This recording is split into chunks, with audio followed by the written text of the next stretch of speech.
So आता आपण बघूया अँटी एपिलेप्टिक ड्रग्स. आता पहिलं तर एपिलेप्सी, त्याला आपण म्हणतो कन्व्हल्जन्स. आता ह्यालाच दुसरा शब्द आपण वापरलाय सेरेब्रल डिसअरिथमिया. आता आपण कार्डियक अरिथमिया ऐकलंय. कार्डियक अरिथमिया आपण केव्हा म्हणतो, जेव्हा कार्डियक इम्पल्स जो आहे, जे SA node to AV node वगैरे जे आपल्याला सगळं माहिती आहे, त्या इम्पल्समध्ये जर घोटाळा झाला, त्यात काही डिफेक्ट आला, तेव्हा आपण म्हणतो कार्डियक अरिथमिया. तसंच जेव्हा आपल्या CNSच्या रिलेटेड जे आपले इम्पल्स चालले आहे, ब्रेन टू आपल्या बॉडी पार्ट जे काही इम्पल्स चालले आहेत, त्या इम्पल्समध्ये काही डिफेक्ट आला, त्याला आपण म्हणतो एपिलेप्सी, ज्यालाच आपण म्हणतोय सेरेब्रल डिसअरिथमिया. लॉजिक कळलं. एपिलेप्सीला आपण काय म्हणतोय, सेरेब्रल डिसअरिथमिया. का? कारण ब्रेन टू बॉडी जे आपले इम्पल्स चाललेत. आता कसं आहे, मी कुठेतरी आता समजा गरम भांड्याला मी हात लावला, ते लगेच माझ्या ब्रेनपर्यंत जाणार, लगेच ब्रेन माझ्या त्या हाताला सिग्नल देणार की लगेच हात काढ. हा जो सिग्नल जातोय, ह्या सिग्नलमध्ये काही घोटाळा झाला, त्यात काही डिस्टर्बन्स आला, त्याला मी म्हणणार एपिलेप्सी किंवा सेरेब्रल डिसअरिथमिया. सो सेरेब्रल डिसअरिथमिया म्हणजेच काय की ब्रेनमधून जे इम्पल्स येत आहेत त्यामध्ये काही डिस्टर्बन्स आला. आता नॉर्मल तर कळलं, ब्रेनमधून एक इम्पल्स चाललाय हाताकडे, पण ब्रेनमध्ये काहीतरी डिफेक्ट झाला आणि ढिगभर इम्पल्स बॉडीला गेले, तर बॉडी किती कन्फ्यूज होईल, काय करू मी. आता आपण नॉर्मल एक गेम खेळतोय की स्टॅच्यू, फ्रीज आणि रिलीज, फ्रीज आणि रिलीज, फ्रीज आणि रिलीज, हे नॉर्मल चाललंय. पण त्या मशीनमध्ये जी ऑर्डर देणारी मशीन आहे त्यात काही गडबड झाली आणि मी नुसतं म्हटलं freeze release, freeze release, freeze release, तुम्हाला काय कळणार आहे का? तुम्ही हालणार, तुम्ही काय करणार, काहीच कळणार नाही. सिमिलरली माझ्या ब्रेनकडून माझ्या बॉडी पार्ट्सला सिग्नल्स चाललेत, त्या सिग्नल्समध्ये घोटाळा झाला तर जे मसल्स आहेत ते काय करणार, contract relax, contract relax, contract relax, आणि ह्या सगळ्या घोळामुळे काय होतात, जर्क्स येतात बॉडीमध्ये. कॉन्ट्रॅक्ट रिलॅक्स, कॉन्ट्रॅक्ट रिलॅक्स, ज्याला आपण होतं टोनिक क्लोनिक. टोनिक म्हणजे काय, मसल टोन, मसल स्टिफ होतात, आणि क्लोनिक म्हणजेच जर्क्स येतात. सो हे काही पण सिग्नल जात आहेत, ढिगभर सिग्नल जात आहेत तुमच्या बॉडी पार्ट्सला, त्यामुळे कॉन्ट्रॅक्शन आणि रिलॅक्शन फास्ट, खूप खूप खूप फास्ट होतं, आणि ह्यामुळे जर्क्स येतात, ज्यालाच आपण म्हणतो एपिलेप्सी. सो बेसिक कळलं आहे की normally brain to body parts एक नॉर्मल सिग्नल जातो, पण जेव्हा ब्रेनमध्ये काही डिफेक्ट येतो, काही कारणांमुळे ब्रेनमध्ये डिफेक्ट येतो, आता रिझन्स आपण पुढे बघणार आहोत. सो ब्रेनमध्ये डिफेक्ट आल्यामुळे नॉर्मली एक इम्पल्स जायचा, पण आता ढिगभर इम्पल्स जात आहेत, ज्याचा आपण म्हणतो फायरिंग ऑफ इम्पल्स होत आहे. एका स्पेसिफिक पॅटर्नमध्ये इम्पल्स जात नाहीत, कसे पण इम्पल्स जात आहेत, खूप इम्पल्स जात आहेत, आणि हे इम्पल्स जेव्हा आपल्या मसलपर्यंत जातात, त्या मसल्सवर एवढे इम्पल्स आल्यामुळे मसल्सला कळत नाही काय करायचं, कोण म्हणते कॉन्ट्रॅक्ट हो, कोण म्हणते रिलॅक्स हो, त्यामुळे एकदम फास्ट आपल्या मसल्स कधी कॉन्ट्रॅक्ट रिलॅक्स असे होतात, ज्यामुळे जर्क्स येतात, ज्याला आपण म्हणतो सीजर्स, ज्याला आपण म्हणतो एपिलेप्टिक अटॅक आला, ज्याला आपण म्हणतो कन्व्हल्जन्स. मग आता नेक्स्ट आपण कॉजेस बघूया. आता कॉजेसमध्ये मेन बेसिकली कसं असतं की आपल्या बॉडीमध्ये 2 प्रकारचे न्यूरोट्रान्समीटर्स असतात. एक असतात एक्सायटेटरी आणि दुसरं असतं इनहिबिटरी. आता एक काठी आहे, ती बॅलन्स्ड कशी राहणार, तिला आपण खालून पण इक्वल फोर्स देतोय, वरून. आता फक्त आपण हा सीसॉ बघूया. आता इथे सीसॉ बॅलन्स्ड कसा राहील, जर E आणि I हे इक्वली काम करत असतील तर ते बॅलन्स्ड राहणार. जर एक जास्त झालं, एक कमी झालं, तर एका साईडला पडणार आणि सगळा घोटाळा होणार. सो आपली बॉडी प्रॉपर ॲक्टिव्हिटीज का करते, कारण जे एक्सायटेटरी न्यूरोट्रान्समीटर्स आहेत आणि जे इनहिबिटरी न्यूरोट्रान्समीटर्स आहेत हे इक्वली बॅलन्स्ड आहेत, ते प्रॉपरली बॅलन्स्ड आहेत, की हा एक्साईट करतोय पण अति एक्साईट नाही व्हावं म्हणून इनहिबिटरी पण कामं करतात आणि तुम्हाला शांत करतात. हे नीट प्रॉपरली बॅलन्स्ड काम चाललंय म्हणून आपले नॉर्मल ॲक्टिव्हिटीज आपण करू शकतोय. पण एपिलेप्सीच्या केसमध्ये काय होतं, जे आपले इनहिबिटरी न्यूरोट्रान्समीटर्स आहेत ते कमी होतात, वेळेस जे एक्सायटेटरी न्यूरोट्रान्समीटर्स आहेत ते वाढतात. त्यामुळे खूपच जास्त एक्सायटेशन होणार, खूपच जास्त इम्पल्स प्रोड्यूस होणार, आणि त्या इम्पल्सला शांत करायला इनहिबिटरी न्यूरोट्रान्समीटर्स नाही आहेत, त्यामुळे एवढे जास्त इम्पल्स आपल्या बॉडीमध्ये तयार होतात आणि त्यामुळे तो एपिलेप्टिक अटॅक येतोय. त्यामुळे ते जर्क्स येतात, जे टोनिक क्लोनिक सीजर्स येतात, हे काय येत आहेत, का तर एक्सायटेटरी न्यूरोट्रान्समीटर्स फार वाढलेत आणि त्याला शांत करायला इनहिबिटरी न्यूरोट्रान्समीटर्स त्या लेवलचे नाही आहेत आपल्याकडे. त्यामुळे खूप जास्त इम्पल्स फॉर्म होतात विदाऊट एनी स्टिम्युलस, म्हणजे काही स्टिम्युलसच नाही आहेत पण खूप इम्पल्स फॉर्म होतात. त्यामुळे बॉडीमध्ये जर्क्स येतात, मसल्सला कळतच नाही मी काय करू, आणि त्याला शांत करायला पण कोण नाही आपल्याकडे इनहिबिटरी न्यूरोट्रान्समीटर्स नाही आहेत. त्यामुळे आपल्या बॉडीमध्ये हे जर्क्स येतात आणि ज्याला आपण म्हणतो एपिलेप्टिक अटॅक येतो. आणि आपण हे जे म्हणतोय की एक्सायटेटरी न्यूरोट्रान्समीटर्स फार जास्त होतात आणि इनहिबिटरी न्यूरोट्रान्समीटर्स कमी होतात. इनहिबिटरी न्यूरोट्रान्समीटरमध्ये स्पेसिफिकली गाबा न्यूरोट्रान्समीटरची डेफिशियन्सी होती. जे आपले गाबा न्यूरोट्रान्समीटर्स आहेत त्यांची डेफिशियन्सी असते, त्यामुळे एपिलेप्सी होतं. सो एपिलेप्सीमध्ये आपण म्हणतो की इनहिबिटरी न्यूरोट्रान्समीटर नसतात, म्हणजे आपले जे गाबा न्यूरोट्रान्समीटर्स आहेत त्यांची डेफिशियन्सी होती, त्यामुळे इम्पल्सला जे एक्साइटेटरी इम्पल्स आहे त्याला शांत करायला आपल्याकडे काहीच नाही आणि त्यामुळे एपिलेप्सीचे अटॅक्स येतात. आता हे तर झालं न्यूरोट्रान्समीटर्सच्या रिलेटेड. हे सोडून बाकी काही कॉजेस आहेत लाईक ड्रग्स. आता काही ड्रग्स असतात, फॉर एक्झाम्पल थिओफायलिन किंवा कॅफिन. हे जे ड्रग्स आहेत दीज आर CNS स्टिम्युलंट्स, म्हणजे हे CNSला एक्साईट करतात, त्यामुळे एक्सायटेशन वाढतं आणि ह्याच केसमध्ये जर सायमल्टेनियसली इनहिबिटरी न्यूरोट्रान्समीटर्स कमी असतील तर परत हाच घोटाळा होणार, एपिलेप्टिक अटॅक्स येणार. So drugs like theophylline, caffeine ह्यांच्यामुळे CNS स्टिम्युलेट होतं.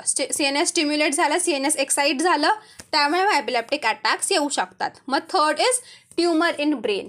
ब्रेनमध्ये काही ट्युमर झाला असेल त्यामुळे आजूबाजूच्या पार्टमध्ये प्रेशर पडणार, नर्व्सवर प्रेशर अप्लाय होणार, त्यामुळे नर्व्सचा इम्पल्स कंडक्शनमध्ये घोटाळा होणार आणि ह्यामुळे सुद्धा एपिलेप्टिक अटॅक्स येऊ शकतात. मग अल्कोहोल विड्रॉल. बरेच आपण असे पेशंट्स बघितले आहेत की ते क्रॉनिक अल्कोहॉलिक आहेत, पण आता काही दिवसापासून घेतलं त्यामुळे त्यांना फीट येते. सो क्रॉनिक अल्कोहोलिझममुळे जेव्हा अल्कोहोल विड्रॉल बसतं आपल्याला तेव्हा पण एपिलेप्टिक अटॅक येऊ शकतो. मग RTA किंवा ब्रेन इंजुरी. आता आपण बऱ्याच वेळा असं बघितलं की ब्रेन इंजुरीचा पेशंट असतो, आता ट्रीट झाला आहे, पण काही दिवसांनी किंवा काही वर्षांनी ब्रेनमध्ये आता ब्रेन इंजुरी झाली होती एकेकाळी, त्यामुळे ब्रेनमध्ये कुठेतरी डिफेक्ट असू शकतो, त्यामुळे त्याला काही वर्षांनी एपिलेप्टिक अटॅक येण्याचे चान्सेस असतात. सो कॉजेसमध्ये काय काय बघितलं, पहिलं तर deficiency of GABA neurotransmitter, second drugs, third ट्युमरमुळे, फोर्थ अल्कोहोल विड्रॉलमुळे आणि फिफ्थ RTA जर ब्रेन इंजुरी झाली तर. मग आता नेक्स्ट आपण एपिलेप्सीचे टाईप्स बघूया. ह्याच्यामध्ये 2 टाईप्स पडतात, जनरल एपिलेप्सी आणि पार्शियल, म्हणजे जनरल सीजर्स आणि पार्शियल सीजर्स. आता यामध्ये फरक कसा आहे, जनरलमध्ये आता इथे डायग्राममध्ये बघू शकता, जनरलमध्ये ब्रेनच्या सगळ्या पार्ट्समधून इम्पल्स प्रोड्यूस होतं, म्हणजे जेवढे पण ब्रेनचे पार्ट्स आहेत प्रत्येक कोपऱ्यामधून इम्पल्स जनरेट होतं. So impulse is produce from all parts of the brain. Whereas जे पार्शियल सीजर्स आहेत, आता नाव करते पार्शियल, म्हणजे कोणतरी स्पेसिफिक पार्टमधूनच इथे इम्पल्स डेव्हलप होतं, जे फायरिंग ऑफ इम्पल्स आपण म्हणतो ते एकाच पार्टमधून होतं. सो पार्शियल सीजर्समध्ये काय होतं, ब्रेनच्या कोणतरी एकाच पार्टमधून खूप ढिगभर इम्पल्स प्रोड्यूस होतं. आता हे एकाच पार्टमधून का होतंय, काही इंजुरी झाली असेल ब्रेनमध्ये, कोणत्या पार्टमध्ये लिजन प्रोड्यूस झालं असेल त्यामुळे होऊ शकतं. सेकंड जर इन्फार्क्ट झाला असेल, थर्ड ट्युमर असेल, फोर्थ जर न्यूरोसिस्टोसार्कोसा असेल, तर या सगळ्या रिझन्समुळे काय होणार, आता जर फॉर एक्झाम्पल ट्युमर झाला असेल तर ट्युमरमुळे साईडच्या सगळ्या न्यूरॉन्सवर प्रेशर अप्लाय होणार. न्यूरॉन्सवर प्रेशर आलं की त्या न्यूरॉन्समध्ये ॲक्शन पोटेन्शियल डेव्हलप होणार, त्यामुळे इम्पल्स प्रोड्यूस होणार आणि अशामुळे ढिगभर इम्पल्स प्रोड्यूस होणार. खूप प्रेशर पडणार, त्यामुळे त्यांना खूप टेन्शन येणार, खूप प्रेशर आहे, त्यामुळे ते खूप इम्पल्स प्रोड्यूस करणार आणि खूप जास्त ॲक्शन पोटेन्शियल डेव्हलप होणार, त्यामुळे खूप इम्पल्स प्रोड्यूस होणार, ज्यालाच आपण होणार फायरिंग ऑफ इम्पल्स. एवढे इम्पल्स मसल्सपर्यंत पोहोचल्यामुळे मसल्स एकदम फास्टमध्ये कॉन्ट्रॅक्ट रिलॅक्स करणार, त्यामुळे जर्क्स येणार, ज्याचा आपण होतं एपिलेप्टिक अटॅक. आता ह्याच्या अंडर अजून टाईप्स येतात. आता जे आपलं जनरलाइज सीजर आहे त्याच्यात परत 3 टाईप्स पडतात, tonic clonic seizures, absent seizures ज्याला आपण म्हणतो पेटेट माल एपिलेप्सी आणि मायोक्लोनिक एपिलेप्सी. आता हे जे 3 आहेत ते आपण एक एक करून बघू. पहिले तर टोनिक क्लोनिक सीजर्स, ज्याला आपण म्हणतो ग्रँड माल्स एपिलेप्सी. आता टोनिक क्लोनिक सीजर्स, टोनिक म्हणजेच मसल टोन, ह्यात मसल टोन फार वाढते त्यामुळे मसल्स एकदम स्टिफ होतात, सो ह्यात बॉडी अख्खी स्टिफ होऊन जाते. क्लोनिक म्हणजेच जर्क्स येतात खूप जास्त, त्यामुळे आपण पेशंटमध्ये बघतो की पेशंटची बॉडी एकदम स्टिफ होती आणि पेशंट असे जर्क्स मारत असतो, ज्याला आपण म्हणतो ग्रँड माल्स एपिलेप्सी, ज्याला आपण म्हणतो टोनिक क्लोनिक सीजर्स. ह्यामध्ये पेशंट एकदम अनकॉन्शियस असतो, मग त्याचं आपण जे म्हणतो टंग बाईट होती प्लस युरिनरी इनकॉन्टिनन्स असतं, हे सगळं आपल्याला टोनिक क्लोनिक सीजर्समध्ये दिसतं. आणि या सगळ्याचं रिझन काय आहे की आपल्या मसल्समध्ये खूप रॅपिड कॉन्ट्रॅक्शन अँड रिलॅक्झेशन होतं, त्यामुळे टोनिक क्लोनिक सीजर्स येतात आणि पेशंट पडतो. यामध्ये अचानक पेशंटला सीजर्स येतात, तो पेशंट खाली पडतो कारण बॉडी एकदम स्टिफ होऊन जाते. हे झालं टोनिक क्लोनिक सीजर्स. सेकंड येतं ॲब्सेंट सीजर्स. ॲब्सेंट सीजर्स हे मोस्टली आपल्याला चिल्ड्रनमध्ये दिसतं. हे 3 ते 5 सेकंडसाठी येतं, पेशंट कॉन्शियस असतो, फक्त एकाच ठिकाणी असं स्टेअर करतो, ह्यालाच आपण म्हणतो पेटेट माल एपिलेप्सी, ज्यालाच आपण म्हणतो ॲब्सेंट सीजर्स. मग थर्ड येतं मायोक्लोनिक. मायोक्लोनिक सीजर्स हे मोस्टली झोपेत पण होतं, पेशंट कॉन्शियस असतं पण अचानक बॉडी जर्क मारते, असं शॉक लागल्यासारखं अचानक बॉडी जर्क मारते, ज्याला आपण म्हणतो मायोक्लोनिक सीजर्स. तर जनरल सीजर्समध्ये 3 येतात, टोनिक-क्लोनिक सीजर्स, ॲब्सेंट सीजर्स आणि मायोक्लोनिक सीजर्स. आता पार्शियल सीजरचे 2 टाईप्स पडतात, सिम्पल आणि कॉम्प्लेक्स. सिम्पलमध्ये पेशंट हे असतो कॉन्शियस असतो, वेळेस जे कॉम्प्लेक्स आहे त्यामध्ये पेशंट अनकॉन्शियस असतो. आता ड्रग्स कसे ॲक्ट करतात ते बघण्याआधी आपण बघूया की आपल्या बॉडीमध्ये इम्पल्स कसा कॅरी होतोय, न्यूरोट्रान्समिटर्स कसे काम करतात. सो तर इथे आपण बघू शकतो, इथे एक सिनॅप्स दिसतो आपल्याला. सिनॅप्सच्या आधीच्या न्यूरॉनला आपण म्हणतो प्री सिनॅप्टिक न्यूरॉन, नंतरच्याला आपण म्हणतो पोस्ट सिनॅप्टिक न्यूरॉन. आता जो प्री सिनॅप्टिक न्यूरॉन आहे त्यामध्ये आपण बघू शकतो वेसिकल्स असतात आणि त्या वेसिकल्समध्ये न्यूरोट्रान्समिटर स्टोअर झालेले असतात. आता इथे काही वेसिकल्समध्ये इनहिबिटरी न्यूरोट्रान्समिटर असतात, काही वेसिकल्समध्ये एक्सायटेटरी न्यूरोट्रान्समिटर्स असतात. आता पुढचा असतो आपला पोस्ट सिनॅप्टिक न्यूरॉन. जो पोस्ट सिनॅप्टिक न्यूरॉन आहे त्यावर रिसेप्टर्स असतात. वरून जेव्हा हे येतात न्यूरोट्रान्समिटर्स येतात, ते न्यूरोट्रान्समिटर्स त्या रिसेप्टरला जाऊन अटॅच होतात, जे रिसेप्टर्स पोस्ट सिनॅप्टिक न्यूरॉनवर प्रेझेंट असतात. आता नॉर्मली कसं होतं, वरून एक इम्पल्स आला की ॲक्शन पोटेन्शियल डेव्हलप होतं. ॲक्शन पोटेन्शियल डेव्हलप झाल्यामुळे बाहेरून सोडियम आणि कॅल्शियम हे न्यूरॉनमध्ये एंटर करतात. ते न्यूरॉनमध्ये आतमध्ये येतात, मग आपले जे वेसिकल्स आहेत त्या वेसिकल्सला स्टिम्युलेट करतात. आणि वेसिकल स्टिम्युलेट झाल्यामुळे आता इम्पल्स आला, आपल्याला इम्पल्सला पुढे पाठवायचं आहे, त्यामुळे आपल्याला कोणते न्यूरोट्रान्समिटर लागणार, एक्सायटेटरी न्यूरोट्रान्समिटर. सो ऑब्व्हियसली एक्सायटेटरी न्यूरोट्रान्समिटर जो वेसिकल आहे त्या वेसिकल्सला स्टिम्युलेट करतात. त्यामुळे त्या वेसिकल्समधून ग्लुटामेट हा एक एक्सायटेटरी न्यूरोट्रान्समिटर आहे. सो ग्लुटामेट रिलीज होतो. आता आपल्या प्री सिनॅप्टिक न्यूरॉनमधून ग्लुटामेट खाली बाहेर आलेला आहे. आता आपल्या पोस्ट सिनॅप्टिक न्यूरॉनवर रिसेप्टर्स असतात. त्या रिसेप्टर्सला येऊन हा जो ग्लुटामेट न्यूरोट्रान्समिटर आहे तो येऊन अटॅच होतो. तो अटॅच झाल्यामुळे आपल्या पोस्ट सिनॅप्टिक न्यूरोट्रान्समिटरमध्ये ॲक्शन पोटेन्शियल डेव्हलप होतं. ॲक्शन पोटेन्शियल डेव्हलप झाल्यामुळे आपल्या पोस्ट सिनॅप्टिक न्यूरोट्रान्समिटरमध्ये परत सोडियम आणि कॅल्शियम आतमध्ये येतात आणि त्यामुळे हा इम्पल्स पुढे कॅरी फॉरवर्ड होतो. सो काय होतंय, पहिलं तर इम्पल्स येतोय. इम्पल्स आल्यामुळे इन्फ्लक्स ऑफ सोडियम आणि कॅल्शियम आणि सोडियम आत आल्यामुळे ते आपल्या वेसिकल्सला स्टिम्युलेट करतात. त्यामुळे तिथून आपला जो एक्सायटेटरी न्यूरोट्रान्समिटर आहे, जो ग्लुटामेट आहे, तो रिलीज होतोय. मग तो येऊन आपल्या रिसेप्टरला अटॅच होतोय. तो अटॅच झाल्यामुळे पोस्ट सिनॅप्टिक न्यूरॉनमध्ये एक ॲक्शन पोटेन्शियल डेव्हलप होते, ज्यामुळे परत इथे सोडियम आणि कॅल्शियम आतमध्ये येत आहेत आणि तसा तो इम्पल्स पुढे फॉरवर्ड होतोय.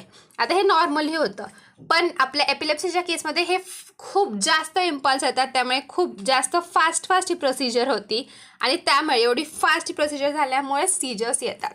मग आता हे तर आपण बघितलं कसं एक्सायटेटरी ॲक्शन होतीये. आपल्याकडे इनहिबिटरी ॲक्शन करायला पण इनहिबिटरी न्यूरोट्रान्समिटर्स आहेत.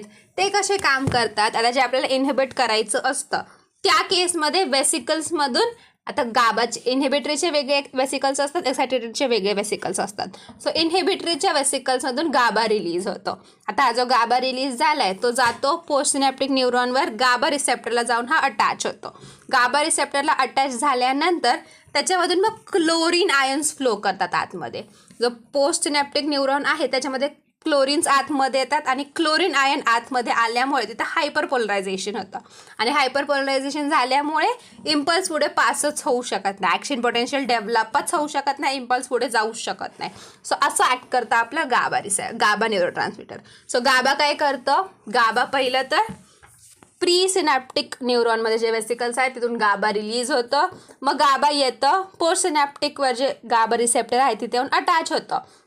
ते अटॅच झाल्यावर ते गेट्स खोलतं, तिथून मग क्लोरीन लगेच आत येतं. क्लोरीन आत आल्यामुळे जो पोस्ट सिनॅप्टिक न्यूरॉन आहे तो हायपरपोलराईज होतो. हायपरपोलराईज झाल्यामुळे तो इम्पल्स पास होऊ देत नाही. हे झालं नॉर्मल. आता कसं होतंय, आता पॅथॉलॉजी जे आपलं हे होतं एपिलेप्सी होती ती कशामुळे होतीये, 2 गोष्टींमुळे होऊ शकते. पहिला, जर खूप जास्त एक्सायटेटरी न्यूरोट्रान्समिटर म्हणजे जो आपला ग्लुटामेट आहे तो खूप जास्त प्रमाणात रिलीज झाला तर खूप जास्त सोडियम कॅल्शियम आतमध्ये येणार, त्यामुळे खूप जास्त इम्पल्स फ्लो होणार.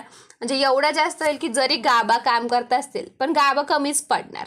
गाबा कितीही काम करत असेल तरी गाबा कमीच पडणार, कारण ग्लुटामेट खूपच जास्त झाला आहे. गाबा त्या लेवलला कॉम्पीट करू शकणार आहे, त्यामुळे खूप जास्त इम्पल्स प्रोड्यूस होणार, खूप जास्त बॉडीपर्यंत इम्पल्स सिग्नल्स जाणार, त्यामुळे हे जर्क्स येणार.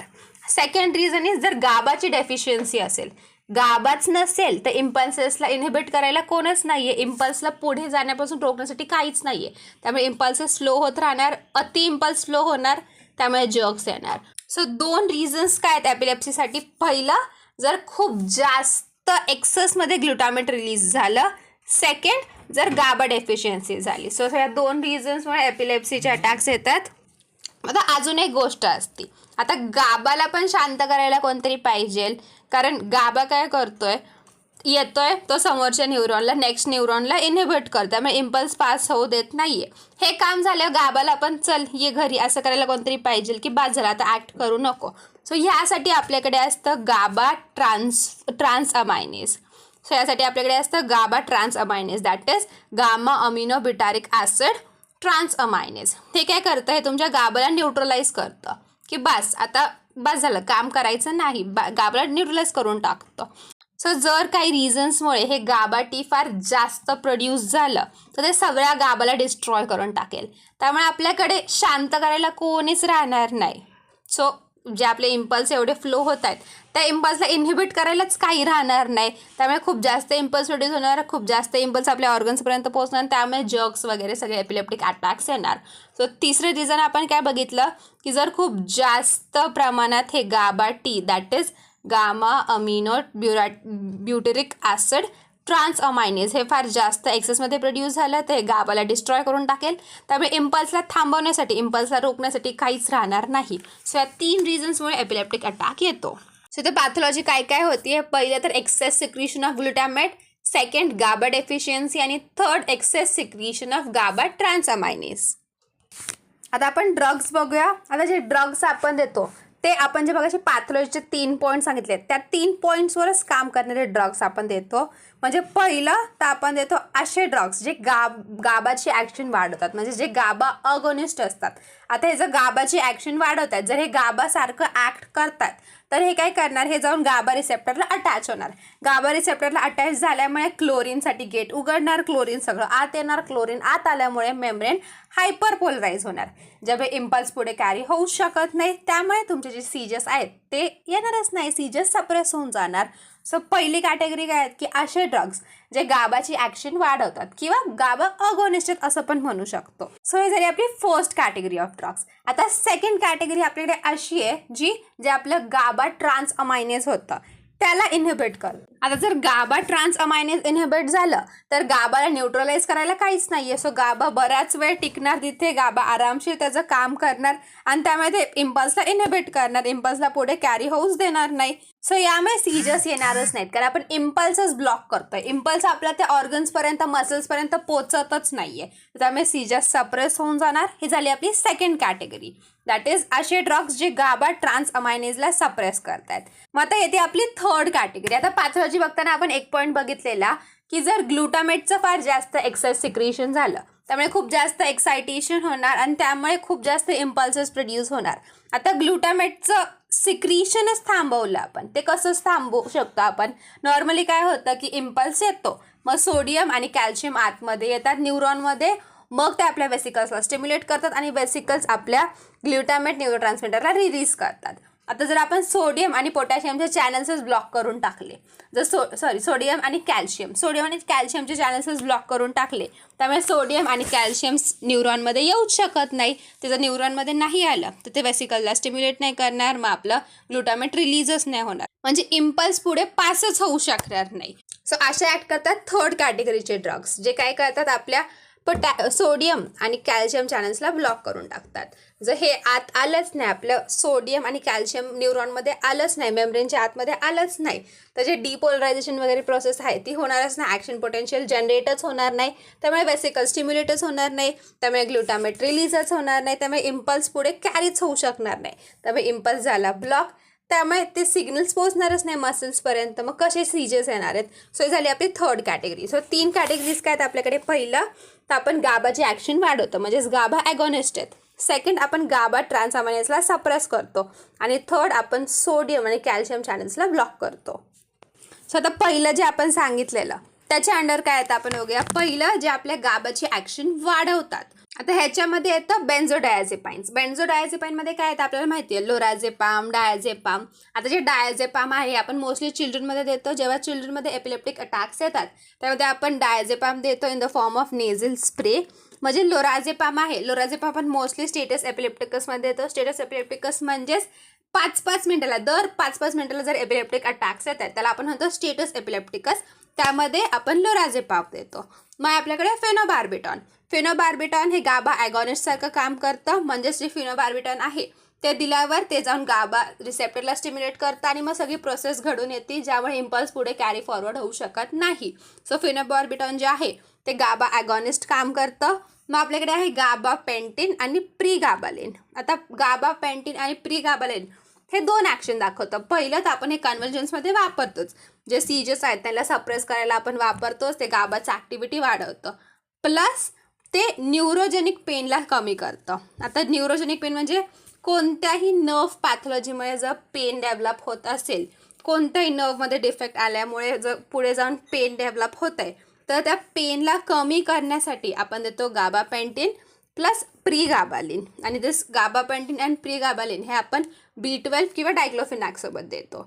सो हे लक्षात ठेवायचं, गाबापेंटिन आणि प्रीगाबालिन हे आपण सीजर सप्रेस करायला देतोच. प्लस आपण न्यूरोजेनिक पेनमध्ये देतो. जर नर्व पॅथॉलॉजीमुळे पेन डेव्हलप होत असेल तर त्या पेनला सप्रेस करण्यासाठी, त्या पेनला कमी करण्यासाठी आपण देतो गाबापेंटिन प्लस प्रीगाबालिन. हे आपण देतो विथ B12 किंवा डायक्लोफिनॅक. मग आपल्याकडे आहे sodium valproate. Sodium valproate is the drug of choice for epilepsy. आता हे जे सोडियम व्हॅल्प्रोएट आहे हे 2 प्रकारे ॲक्शन करतं. पहिलं तर ते गाबाची ॲक्शन वाढवतो, प्लस गाबाला कोण त्रास देणार नाही ही पण गॅरंटी घेतं. म्हणजेच ते जे आपलं गाबा ट्रान्सअमायनेस आहे त्या गाबा ट्रान्सअमायनेसला पण हे सप्रेस करतं. सो हे 2 ॲक्शन दाखवतं. पहिलं तर गाबाची ॲक्शन वाढवतं, सेकंड गाबा ट्रान्सअमायनेसला सप्रेस करतं. आता गाबा ट्रान्सअमायनेस सप्रेस झाल्यामुळे गाबा त्याचं काम फार नीटली करू शकतं. सो सोडियम व्हॅल्प्रोएट ड्युअल ॲक्शन दाखवतं. पहिलं तर गाबाची ॲक्शन वाढवतं, प्लस हे गाबा ट्रान्सअमायनेसला सप्रेस करतं. आता यांचे डोसेस बघायचे राहिले. जे आपलं फिनोबार्बिटॉन आहे, फिनोबार्बिटॉन आपण देतो 60 mg OD किंवा TDS. मग इंजेक्शनच्या फॉर्ममध्ये द्यायचं असेल तर 100 ते 200 mg IM किंवा IV देतो. चिल्ड्रनमध्ये आपण देतो 3 to 6 mg per kg per day. म्हणजे गाबापेंटिन आहे, गाबापेंटिन आपण देतो 300 to 600 mg TDS. प्रीगाबालिन आपण देतो 75 to 150 mg BD. म्हणजे आपलं सोडियम व्हॅल्प्रोएट आहे, सोडियम व्हॅल्प्रोएट आपण देतो 200 mg TDS. चिल्ड्रनमध्ये आपण देतो 15 to 30 mg per kg per day.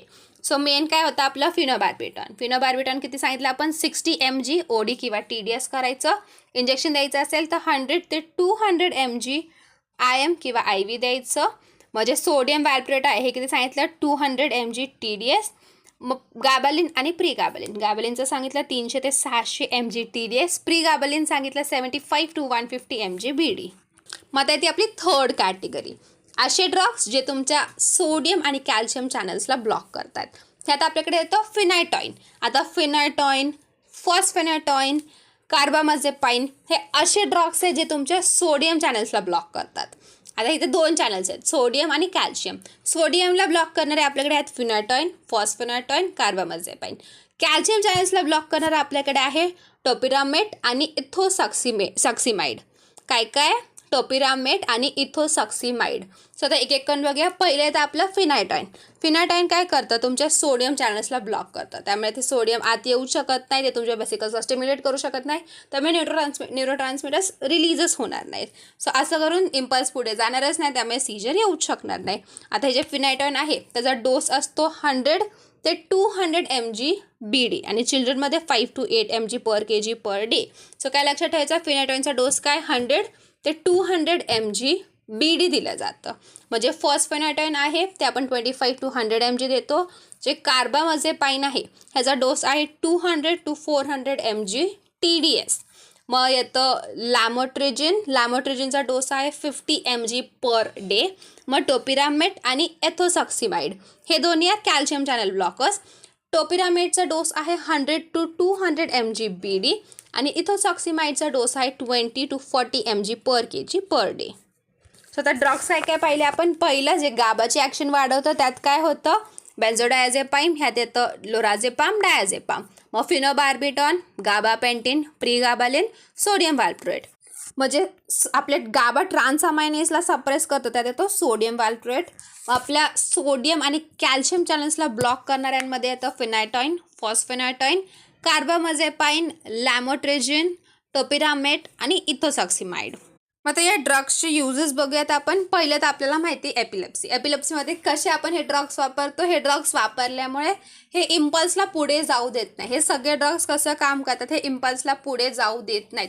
त्यामुळे तो इम्पल्स मसल्सपर्यंत पोहोचत नाही. त्यामुळे ते आपलं जे एकदम व्हेरी फास्ट कॉन्ट्रॅक्शन रिलॅक्शन आपण म्हणतो ते होत नाही. त्यामुळे जर्क्स येत नाहीत. सो एपिलेप्सीमध्ये कसे हे ड्रग्स ॲक्ट करतात, ते इम्पल्सला पुढे जाऊच देत नाहीत. सेकंड, कार्डियक अरिथमियाजमध्ये वापरू शकतो. आता कार्डियक अरिथमियामध्ये होतं काय की खूप जास्त इम्पल्स प्रोड्यूस होत आहे. आता इम्पल्स खूप जास्त प्रोड्यूस होते म्हणजे ॲक्शन पोटेन्शियल खूप जास्त डेव्हलप होतं आहे. तो का होतो आहे, कारण आयन्सचा एक्सचेंज फार जास्त होत असेल. आता आयन्स एक्सचेंज खूप जास्त होतं आहे. ह्या केसमध्ये आपण काय करू शकतो, आपण त्या चॅनल्सला ब्लॉक करून टाकलं तर आयन्सचा एक्सचेंज होणार आहे का? एक्सचेंज झाला नाही तर ॲक्शन पोटेन्शियल डेव्हलप होणार नाही. त्यामुळे इम्पल्स पुढे कॅरीच होऊन येणार नाही. त्यामुळे जो काही अरिथमियाज होता तो होणारच नाही. सो कार्डियक अरिथमियाजमध्ये आपण हे ड्रग्स वापरू शकतो, ज्यामुळे चॅनल्स ब्लॉक होऊन जाणार, त्यामुळे इम्पल्स ब्लॉक होऊन जाणार. त्यामुळे जो काही तो अरिथमिया डेव्हलप झाला तो नॉर्मलला येणार. मग थर्ड येतं डायबिटिक न्यूरोपॅथी. आता डायबिटीजमुळे नर्व्समध्ये काही पॅथॉलॉजी येते, त्यामुळे पेन डेव्हलप होतं. सो ते पेन कमी करण्यासाठी पण आपण हे ड्रग्स देतो, जे आपण मागे सांगितलं गाबापेंटिन, प्रीगाबालिन. मग फोर्थ येतं ट्रायजेमिनल किंवा ग्लॉसोन्यूरल्जिया. आता ट्रायजेमिनल नर्व किंवा ग्लॉसोफॅरेंजियल नर्व, ह्या नर्व्समध्ये काही डिफेक्ट आला, ह्या नर्व्समध्ये काही पॅथॉलॉजी आली, त्यामुळे पेन डेव्हलप होऊ शकतं आणि ह्या पेनला कमी करण्यासाठी आपण हे ड्रग्स देतो. मग आता न्यूरोपॅथिक पेन, कोणत्याही नर्वमध्ये काही पॅथॉलॉजी आल्यामुळे पेन डेव्हलप झालं तर या पेनला कमी करायला आपण हे ड्रग्स देतो. आता हे न्यूरोपॅथिक पेन आहे हे कसं कळणार, जर पेशंट सांगतो काहीतरी जग बसल्यामुळे पेन आहे, म्हणजे अचानक जोरात मी काहीतरी उचललं, जोरात वाकलो, त्यामुळे पेन आहे. ऑल्सो हे जे पेन आहे हे मी बरेच NSAIDs घेतले तरी ते कमी होत नाही. मी डायक्लो घेतलं, काय घेतलं तरी ते पेन कमी होत नाही. अशा केसमध्ये समजायचं हे न्यूरोपॅथिक पेन आहे आणि आपलं द्यायचं गाबापेंटिन आणि प्रीगाबॅलिन. मग अजून ह्यांचा यूज असतो इन फायब्रोमायल्जिया, म्हणजेच जे आपलं रिमोटाईड आर्थरायटिसमुळे जे पेन असतं ते पेन कमी करण्यासाठी सुद्धा आपण हे ड्रग्स वापरू शकतो. ते झालं आपलं anti epileptic drugs, that is drugs for कन्व्हल्जन्स.